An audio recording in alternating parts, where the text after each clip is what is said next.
تربیت کا بھی خصوصی مہینہ ہے، بالخصوص روزے کی حالت میں روزے دار کی، مومن کی تربیت ہوتی ہے اور ہونی بھی چاہیے۔ مشہور حدیث آپ سب حضرات سنتے رہتے ہیں، من لم یدع قول الزور والعمل به فلیس للہ حاجۃ فی ان یدع طعامہ وشرابہ۔ جو آدمی جھوٹ بولنا نہ چھوڑے اور جھوٹ پر عمل کرنا نہ چھوڑے، یہ پہلا جملہ تو تقریباً سب کو سمجھ آتا ہے، آسان ہی ہے، جھوٹ بولنا سمجھ آتی ہے، جھوٹ پر عمل کرنا یہ چھوڑنا بھی ضروری ہے۔ یہ کہنا کہ آدمی جھوٹ نہیں بول رہا، وہ عقیدے میں جھوٹ ہو، اللہ کا شریک ٹھہرانا، ایک آدمی کہتا ہے کہ اللہ کا کوئی شریک ہے تو جھوٹ ہے، دیگر اعمال کے اندر جھوٹ ہے۔ ایک ہے جھوٹ پر عمل کرنا کہ یعنی جو غلط چیز ہے اس پر انسان عمل بھی کر رہا ہے، جال سازی کر رہا ہے، ظاہر کچھ ہے اندر کچھ اور ہے۔ میں اگر نیک نہیں ہوں اور ظاہر کروں کہ بڑا نیک ہوں، جال سازی ہوگی۔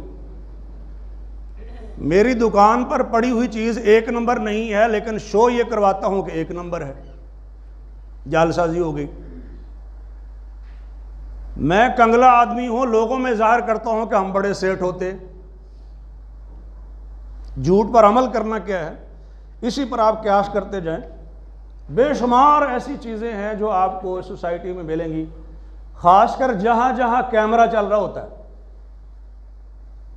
ایک بوری کڑائی، کیمرے نے تصویر لے لی اور اس کے بعد سارا سامان غائب۔ جو جھوٹ بولنا نہ چھوڑے اور جھوٹ پر عمل کرنا نہ چھوڑے، اللہ کو اس کی کوئی ضرورت نہیں ہے کہ اس نے اپنا کھانا پینا چھوڑا ہوا ہے۔ اس لیے بعض روایات میں یہ بھی آتا ہے کہ کتنے ہی ایسے روزے دار ہیں جن کو پیاس کے علاوہ کچھ نہیں ملتا۔ یہ گھاٹے کا سودا نہیں کہ سارا دن محنت کی اور خاص کر گرمیوں میں بھوکے پیاسے رہے، شام کو جو رزلٹ نکلا ہے زیرو۔ یہ 2 سال ڈگری کرتے رہے، پڑھتے رہے، داخلہ لیا تھا، 2 سال کام کرتے رہے، اور 2 سال کے بعد جب رزلٹ آؤٹ ہوا تو پتا چلا کہ ایف ایس سی میں نوجوان فیل ہو گیا۔ بڑی خوشی ہوگی۔ وہ تو چونکہ یہاں رزلٹ نکلتا ہے نا، اس لیے ہمیں سمجھ آ جاتا ہے، اور وہ رزلٹ جو آخرت میں نکلنا ہے وہ ابھی سمجھ نہیں آ رہا، اس کو سمجھنے کی ضرورت ہے، مجھے بھی اور آپ کو بھی۔ اور ہماری بعض دفعہ بدقسمتی یہ بھی ہوتی ہے، خاص کر ہم چونکہ واعظین ہیں، ممبر پر بیٹھنے والے لوگ ہیں، کہ میں جو واعظ کر رہا ہوں وہ دوسروں کے لیے کر رہا ہوں۔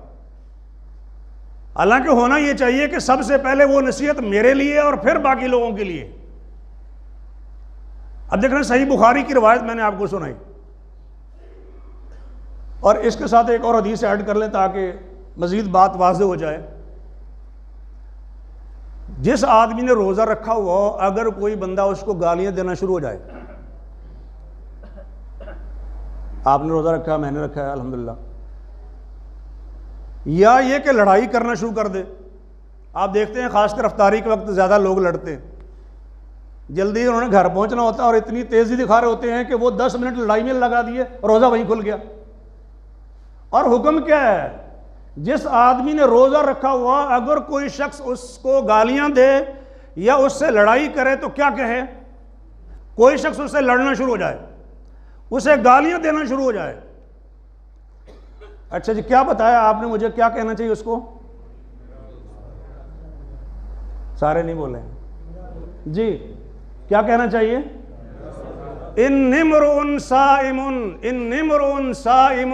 بعض حدیث میں 2 دفعہ یہ الفاظ ہیں، یقیناً میں روزے دار ہوں، میں نے روزہ رکھا ہوا ہے۔ مطلب یہ کہ بھائی میں نے روزہ رکھا ہوا ہے، وہ گالیاں دے رہا ہے کہتا میں نے روزہ رکھا ہوا ہے، وہ لڑائی کر رہا ہے کہتا میں نے روزہ رکھا ہوا ہے۔ یہ سننا سنانا آسان ہے لیکن عمل کرنا اتنا آسان نہیں ہے۔ میں یہ نہیں کہتا کہ ناممکن ہے، ناممکن ہوتا نہ اللہ بتاتے نہ اللہ کے رسول بتاتے کہ یہ کہو، اسلام کا کوئی بھی ایسا حکم نہیں ہے جس پر عمل نہیں ہو سکتا. جس پر عمل نہیں ہو سکتا خود اللہ کی طرف سے کنسیشن آ جاتی ہے. کھڑے ہو کے نماز پڑھو, نہیں میں نہیں پڑھ سکتا, کھڑا نہیں ہو سکتا, ٹانگیں کام نہیں کرتی, بیٹھ کے پڑھ لو. بیٹھ کے بھی نہیں پڑھ سکتا, لیٹ کے اشارے کے ساتھ پڑھ لو. نہیں میں لیٹ کے بھی نہیں پڑھ سکتا, پاگل ہو گیا ہوں, نہ پڑھو. میں مذاق نہیں کر رہا, پاگل آدمی پر نماز نہیں ہے, مرفوع القلم ہے نا. لا یکلف اللہ نفسا الا وسعها. اتنے واضح اسلام کے احکام ہیں. تربیت کا مہینہ میں نے عرض کیا, بہت سی ایسی چیزیں ہیں جس میں ہمیں ضرورت ہوتی ہے کہ ہم اپنی رمضان المبارک کے ذریعے سے اس کی برکات کو سمیٹیں اور اپنی اصلاح کریں, اپنے بھائیوں کی, مسلمانوں کی اصلاح کریں, کوئی بہتری لائیں, اپنے ایمان میں تازگی پیدا کریں, ایمان بڑھائیں. یہ ضرورت ہوتی.